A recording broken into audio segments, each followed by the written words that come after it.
the first thing we got to get comfortable with and understand, we got to get a fundamental understanding and knowledge in what our schools refuse to give us, high school, elementary school, middle school, and college. What many of us did not have the opportunity to learn at home because our parents and grandparents didn't know any better. They were undereducated and informed as well. And that is the RBCs, real estate, business, and credit. I want you all to take this not as just a traditional lecture. I want you to take it as your brother who's come back to the hood, this neighborhood, and countless hoods throughout the country, who's cracked the wealth code from everything from being a felon, a high school dropout. I have no college education, not one college credit to my name, but I manage tens of millions of dollars of assets every day. I beat the trap, and I cracked the code. So what I came to do was just give us that simple blueprint that we think they have, and they do have it, but I've been able to extract it, to steal it, if you will, and now I'm coming back to give it to us so that we can participate in that same game. Now, the essence of the game is understanding that wealth is built in many, many ways, but the easiest path to building wealth is through real estate, your understanding of real estate, business, and credit, and you do not have to be a rocket scientist to understand these strategies. So I'm gonna give you the game on the RBCs today, and then some of you guys have flyers. I'm inviting you all out tomorrow morning.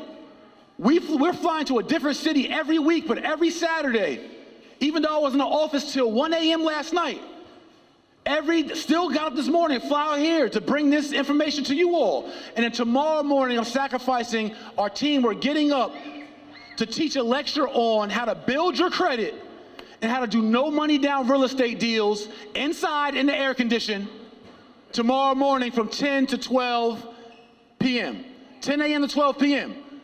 So my challenge off the rip to you is, as you guys get this game today, is make the commitment the same way you're here outside on the corner in the heat. Be there tomorrow to learn these specific skills on how to boost your credit score. And I'm gonna tell you why it's so important, but then how to do no money down real estate deals. So when you see these opportunities, you ain't gotta go just Instagram about it or talk about it. You can go be about it and go acquire some of these assets out here in the community. So why the RBC piece is so important is because it's the simplest path to building family wealth. So one of the most first important things that we have to do is that we have to become what we call the CEOs of our last name. I'm going to come back to how we as CEOs handle the RBCs for our family. So what does CEO mean? Can anybody tell me? Say it again. For those who don't know, it's Chief Executive Officer. I need everybody to say Chief Executive Officer. Chief Executive Officer. That's the technical definition, but let me give you what the CEO means for us in building family wealth today. What it means is, and I need my upside to say leader. Up, I need y'all to say leader. Leader. And I need my town side to say visionary. Visionary. What a CEO is the leader and visionary of an organization.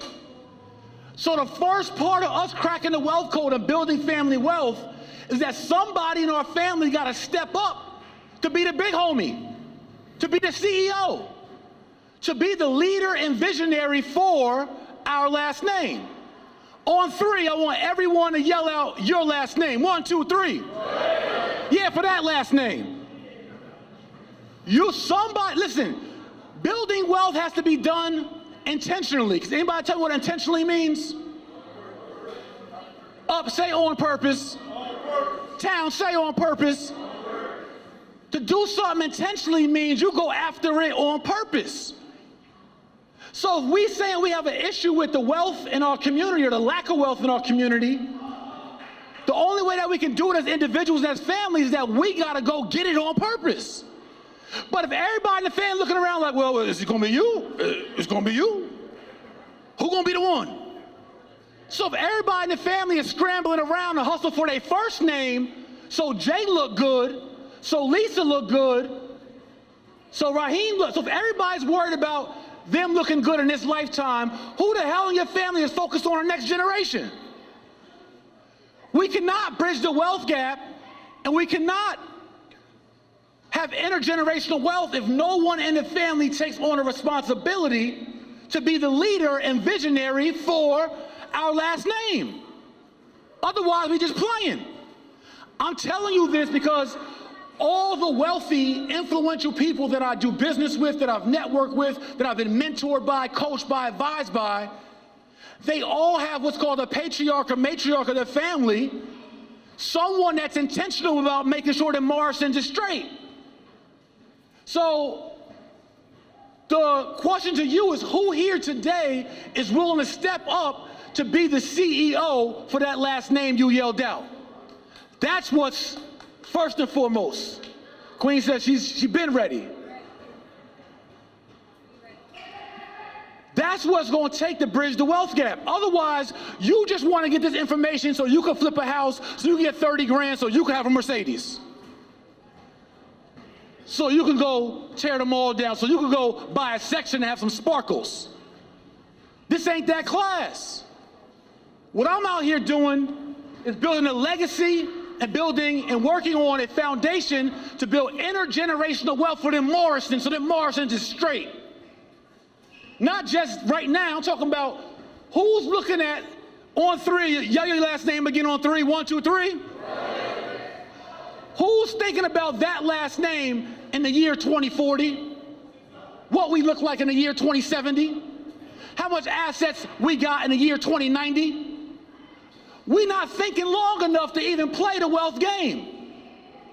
So when the community is talking about bridging the wealth gap, we gotta have a leader and somebody that's a visionary thinking forward about what we doing and how we get there. That's first and foremost when it comes to bridging the wealth gap.